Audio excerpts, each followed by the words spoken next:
Hello and welcome to Tonalist Painting with M. Francis McCarthy. This is your painter in residence, M. Francis McCarthy, and the painting I'm bringing you today is called Dawn Breaks. It's a 6x8. Finished this last month in September, and it's one of these ones that I did on a one of the first ones I did on a really textured board, and in fact, I made a little detour one day when running some errands over to the guy that does my ply, and he had some scraps around. This is actually pretty thick boards, and I just gave him a few. I grabbed a pile of scraps, I wrote a few sizes down and had him cut them for me, and then jumped in and started doing some texturizing. And so these paintings are, for me, really, I was in kind of a new place, a new territory, and which is exciting. I recommend that you do that yourself every now and again. As much as I like to be very consistent, and I tend to, if something works, I tend to do it a lot. Sometimes, I will listen to that intuition or voice that tells me, there's another direction I could go. And I've really actually embraced the textured thing pretty intensely these days, and it's got pluses and minuses. I'll be honest. The one of the minuses is the texture becomes something that is perceived by the viewer. Now, that's not something I'm crazy about.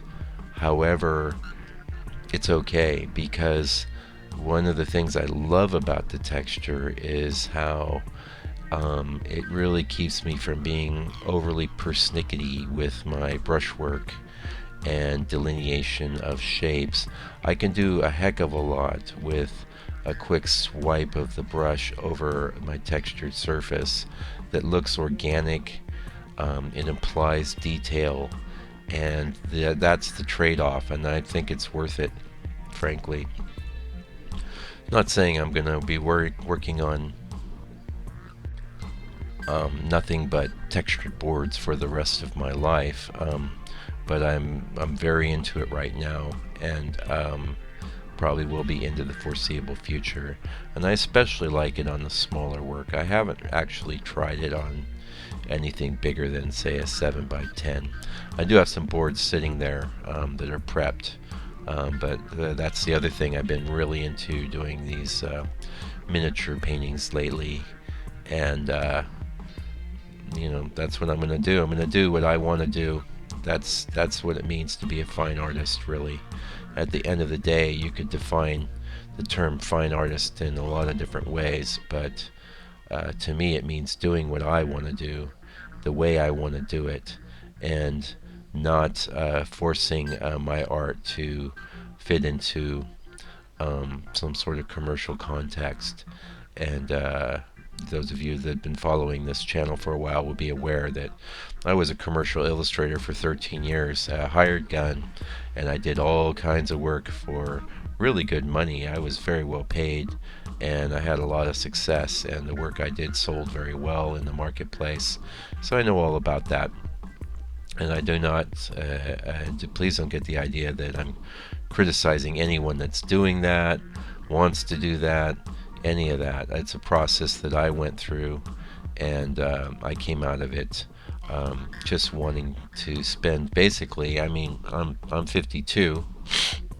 I sound very young, but I have no idea if I sound young or not.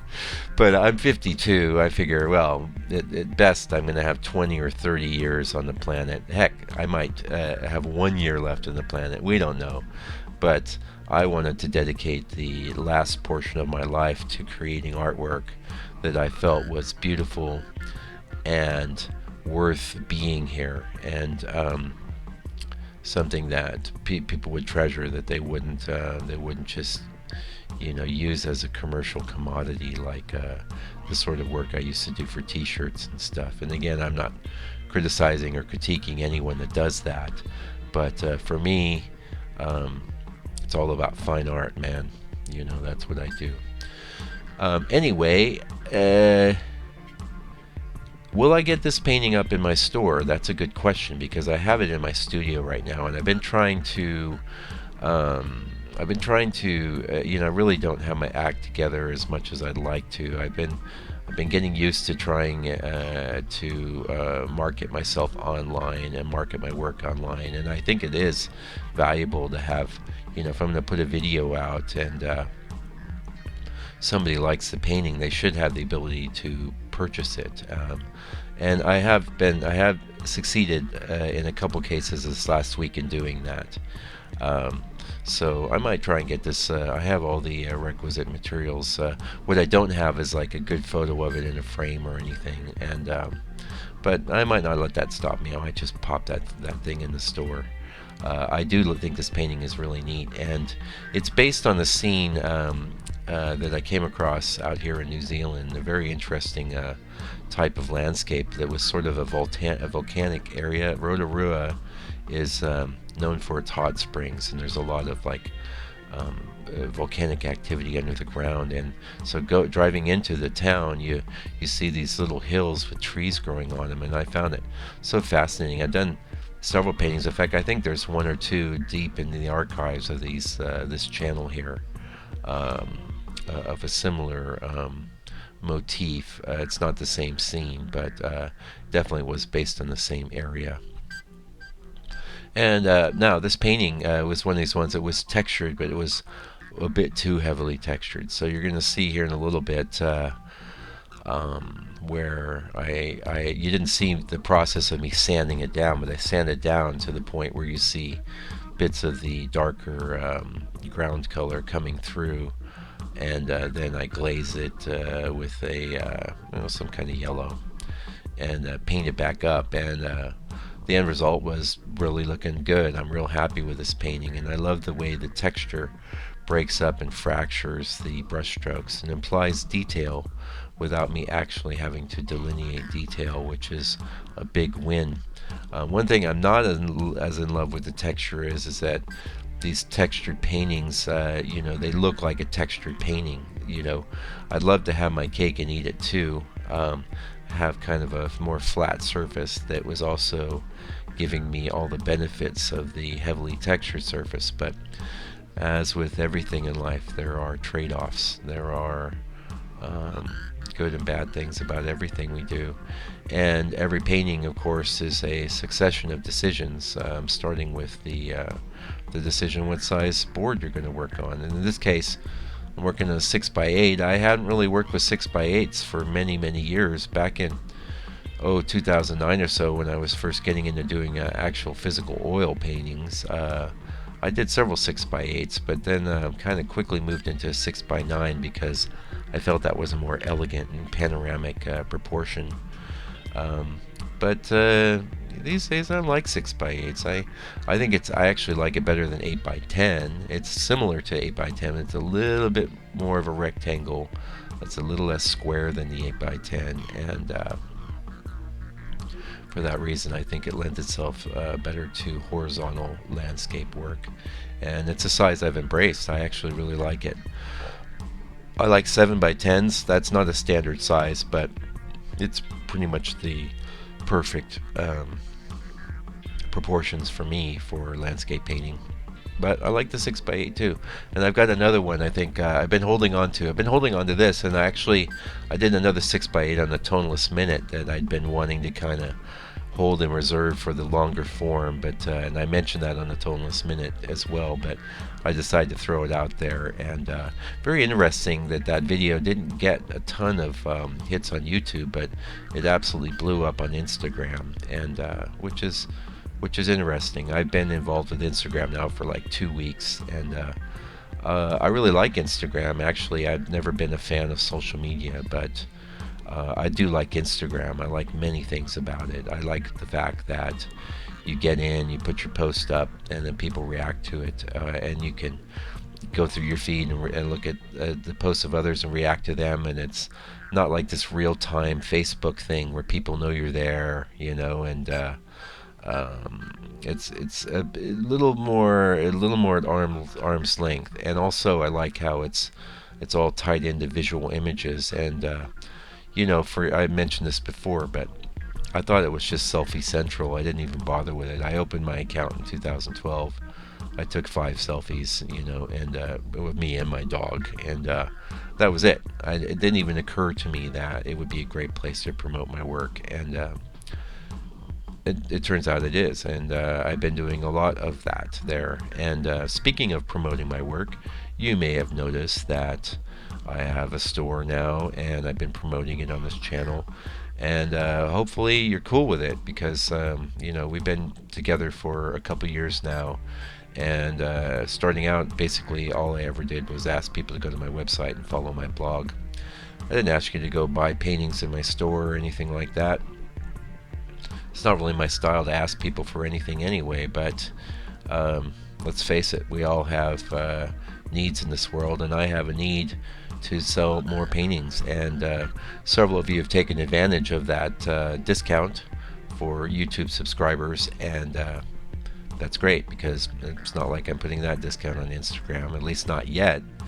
I have to be honest with you, I feel like YouTube's my home, and I feel like you are my loyal subscriber, and you're, like, I guess, my #1 priority, and so that's why I'm making that discount available. But if it has ever crossed your mind that you would like to own an original M. Francis McCarthy painting, this is your opportunity. I have been putting some really choice, fresh, new work up there, and some of it's super affordable. I'm doing like a 3.5 by 5 for like $90 after the discount, with a little frame. You can't beat that. That's a beautiful little original, and I would be all over it if I didn't if I hadn't actually painted it. And I got a whole house full of my paintings, so anyway, and I know a lot of you are painters and artists. You've got a house full of your paintings too, but if it's crossed your mind that you'd like to own one of my pieces, and help support me and help support this channel, it's totally appreciated. And I do throw some extra bonuses in there. I try and really make it worth your while, because I am appreciative of the support and encouragement I get from you, my YouTube subscriber. Anyway, I guess we'll call that the commercial portion of this video, and we have just about 3 minutes left here, I guess. We'll talk about what's been happening in the studio. I spent this last week, one of the main things I've been doing is getting back into the 25 Days of Tonalism Volume 2.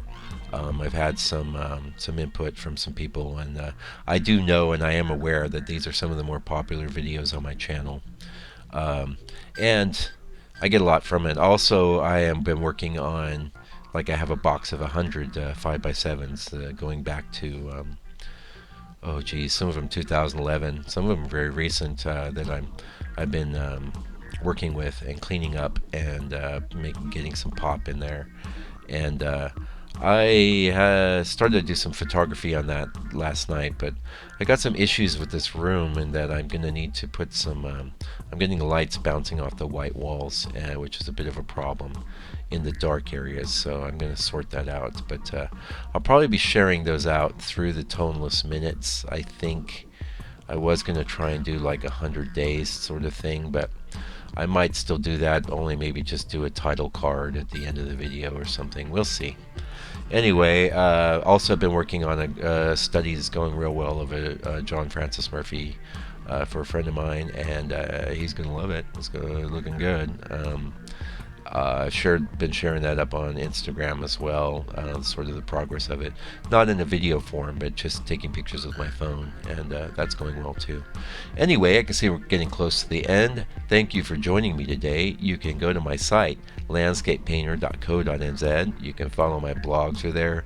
There's on my blog is almost 300 videos now, so we've been together for a while, and we will continue to go into the future as long as I am able. Also, I have a store there. You just heard about that. Go buy a painting, discount, fine art, all in caps, for you, my YouTube subscriber. Okay, go do it. You'll love it. You won't regret it. And if you do regret it, you'll get your money back. Shipping's free, by the way. Anyway, see you tomorrow. Tonalist Minute. Take good care. Stay out of trouble.